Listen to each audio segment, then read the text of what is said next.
cinema going in the digital age.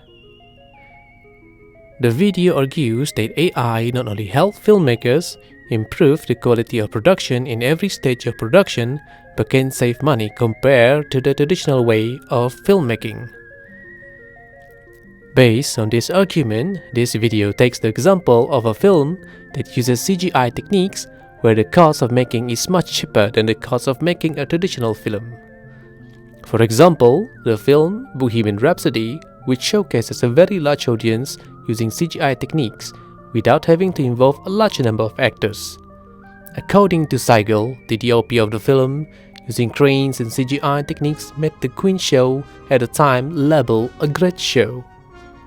This clearly shows that AI not only helps filmmakers to improve the quality of film production, but also changes the way of filmmaking reaches a more optimal level. Ya, Assalamualaikum Auni, Nadia, Fatihah dan semua. Nama saya Muzammil Rahman. Saya seorang penulis, penerbit dan pengarah filem. Okey, pertama pendapat saya tentang sinema Malaysia. Sinema lah, dunia perfilman lah. Pertama, dunia perfilman saya rasa di Malaysia setiap tahun bertambah menarik dengan adanya pertambahan pembikin-pembikin filem muda, ada filem-filem yang baru, walaupun ramai mengkritik sinema Malaysia yang macam ketanda saya, tapi kalau kita lihat balik setiap tahun biasa ada bakat-bakat baru yang diketengahkan, ada filem-filem baru yang kita boleh berbangga untuk ditonton yang dihasilkan. Dari segi aspek penontonan, dari segi aspek sinema pewarta pula, saya rasa kalau ikut Asia Tenggara, mungkin boleh cek balik, kita mempunyai penonton yang paling tinggi di Asia Tenggara. Kita pernah ada benda tu. Dan kalau kita lihat hari ni pun benda ni sama. Sebagai contoh, kita ambil yang fenomena terbaru, Mat Kilau mendapat 80 juta. So 80 juta tu kalau kita kira jumlah penonton kira lebih kurang berapa? Kita boleh ada lebih kurang 7-8 juta penonton untuk dapat 6 hingga 7 juta untuk dapat banyak tu. Dan kalau kita banding populasi Malaysia 30 lebih juta, so 6 juta per 30 juta tu dah cukup banyak. Berbanding dengan Indonesia, filem paling tinggi dalam sejarah dia, KKN, dia mendapat lebih kurang 90 juta, tapi penduduk dia 500 juta. So kalau dibandingkan sinema di Malaysia ni lebih meriah, lebih banyak penonton kalau kita bandingkan ikut populasi lah. Kalau kita selidiklah sejarah sinema Malaysia dulu, sebelum 90-an, sebelum adanya digital, pembikinan filem mahal, perlukan kamera filem yang ada sistem dan bila mahal, tak ramai orang mampu buat. Dan bila tak mampu buat, orang akan buat lebih berhati-hati. Satu, tak ramai membuat, orang akan buat lebih berhati-hati. Dan orang akan buat untuk mendapatkan keuntungan lah, untuk paling mudah, sebab dia mahal kan, tak ada orang yang rugi. Tetapi apabila digital masuk, mewujudkan 90-an, bila kita boleh shoot digital video, kita boleh edit, kita kat situ kita dapat ada pertumbuhan pembikin-pembikin filem digital, sinema digital. Dan bila ada pertumbuhan ni, maknanya filem makin banyak, filem makin banyak, variasi filem pun makin banyak, pembikin filem pun makin banyak. Dan itu memberi kelebihan lah. Jadi memberi jawapan adalah teknologi digital ni memberi nilai tambah pada sinema dengan memudahkan pembikin filem untuk menghasilkan karya-karya sendiri tanpa mengeluarkan bajet yang besar. Dan kemungkinan besar ramai di antara yang membikin filem adalah untuk kepuasan artistik sendiri. Itu kepentingan teknologi digital pada pembikin filem. Teknologi digital sangat membantu sebab ketika sebelum 90-an, sebelum ada digital, kita tak dengar ramai sangat pembikin filem Malaysia. Tapi bila ada digital, kita dengar ada next new wave, Malaysia next new wave, geng-geng digital yang boleh kata kita dipelopori oleh Amir Muhammad bila dia menghasilkan filem digital pertama, Lips to Lips. Dan bila dia hasilkan filem pertamanya ditayangkan, dia memberi inspirasi kepada ramai orang untuk buat filem. Dan kat situ kita lihat banyak filem-filem yang dihasilkan, James Lee dengan My Beautiful Washing Machine, Tan Shumui dengan filem saya lupa, Ho Yu Hang, Lucien Tat dengan Flower in the Pockets, benda coli. Jadi dengan adanya digital ni, satu perkara apabila ia memudahkan, semua orang rasa terangsang nak buat. Sebab kita tahu kalau kita tengok sejarah pun, artis karyawan bukanlah datang daripada keluarga yang kaya. Jadi bila teknologi itu memudahkan atau memurahkan proses menghasilkan sesuatu, sudah pasti kesan dia makin banyak. Dan bila makin banyak, dia menguntungkan pertama, menguntungkan pembikin itu sendiri, dan kedua, menguntungkan penonton sebab penonton dapat variasi filem, penonton dapat banyak karya-karya untuk ditonton dan dipelajari. Kalau dulu sebagai seorang penulis, saya pun selain pemikir, saya menulis juga untuk membuat research. Sebab ada teknologi digital semua internet, kita harus pergi ke arkib negara, kita harus pergi ke library untuk baca buku.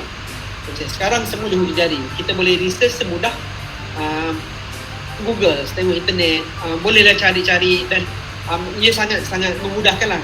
Satu dalam proses research lah, mempercepatkan. Kedua, dari aspek penulisan, kalau sebelum ni mungkin tak kata, tapi bila ada laptop, orang tulis pakai Word, tapi teknologi dah berkembang, dan apabila orang tak guna Word lagi, sekarang dah banyak apps penulisan skrip yang sangat memudahkan. Macam saya sendiri, saya guna application Celtics atau Final Draft, ataupun terbaru saya guna Sceneries. Benda tu melancarkan dan mempercepatkan proses penulisan saya, dan proses menyusun story, menyusun plot.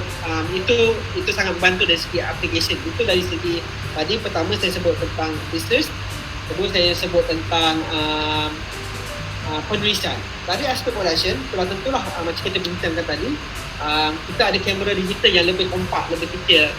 Bila digital ni lebih murah. Bila murah ni kita lebih luxury, lebih mewah untuk berkarya. Banyak benda yang kita boleh buat, banyak benda yang kita boleh explore. Dan dalam bersama, waktu kita shoot, kita boleh terus nampak output kita macam mana. Benda ni tak terjadi mungkin 20 tahun dahulu, yang di mana untuk shoot filem, untuk view susah, dan mereka harus pergi lab untuk check. Tapi sekarang dah automatic, terus apa yang kita shoot, itulah kita yang nampak, output yang kita kita akan nampak.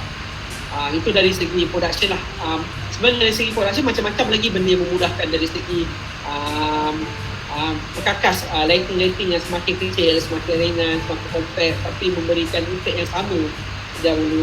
Dan tentu post production, banyak aplikasi yang memudahkan untuk membuat perhitungan. Dulu kalau nak edit, nak buat CGI kena hire orang-orang tertentu. Sekarang banyak aplikasi yang membantu untuk memudahkan membuat efek-efek yang ringkas CGI. Dan itulah antara sebenarnya sangat banyak benda yang sangat membantu lah. Kalau nak kumpas satu persatu, sangat ramai.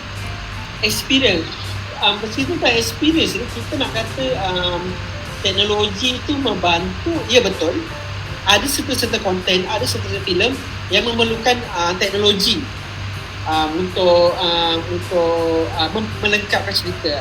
Filem-filem yang misalnya filem superhero, filem-filem efek epic fantasi, filem-filem mungkin filem-filem disaster, filem-filem banyak filem genre lah. Tapi dalam sama ada juga filem yang tak memerlukan teknologi yang besar untuk menjadi menarik.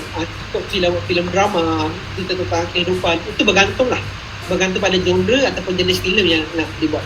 Dan saya tak menafikan teknologi membantu menghasilkan, memberikan pengalaman yang bagus kepada penonton. Tapi dalam masa sama, saya juga tak bersetuju untuk menyatakan bahawa hanya dengan teknologi yang moden sekarang, penonton boleh puas menonton filem. Sebab kalau hanya dengan teknologi, kenapa kita hari ini boleh puas menonton filem tahun 50-an, filem 60-an? Sebab akhirnya filem tu yang orang nak tonton adalah ceritanya. Teknologi hanya membantu mempercepatkan ataupun mempercantikkan ataupun memperelokkan story atau visual. Sebab saya tak ada pengalaman guna teknologi lama, dan saya lahir bila lahir dah ada teknologi depan mata, bila start buat dah ada benda depan mata. Jadi saya akan prefer benda yang saya ada sekarang lah. Tapi dalam masa sama, saya tak menafikan yang benda sebelum ni pun mungkin ada kelebihan, ada pro kontra. Dan saya rasa akhirnya tengok pada konten itu sendirilah. Bagi filem apa yang kita nak buat? Kalau kita nak buat filem yang memerlukan banyak touch up di post production, banyak efek-efek di post production, saya akan memilih teknologi yang advance. Tapi kalau saya sekadar ini sebuah filem drama yang cukup kamera, cukup audio dan lighting, saya tak ada masalah juga. Dan ini sebenarnya bergantung lah. Dan lagi satu, saya nyatakan macam saya betul tadi, saya tak pernah berada di zaman yang tak ada teknologi. Jadi saya tak tahu bagaimana perasaan buat tu. Tapi saya selesa dengan apa yang ada sekarang lah.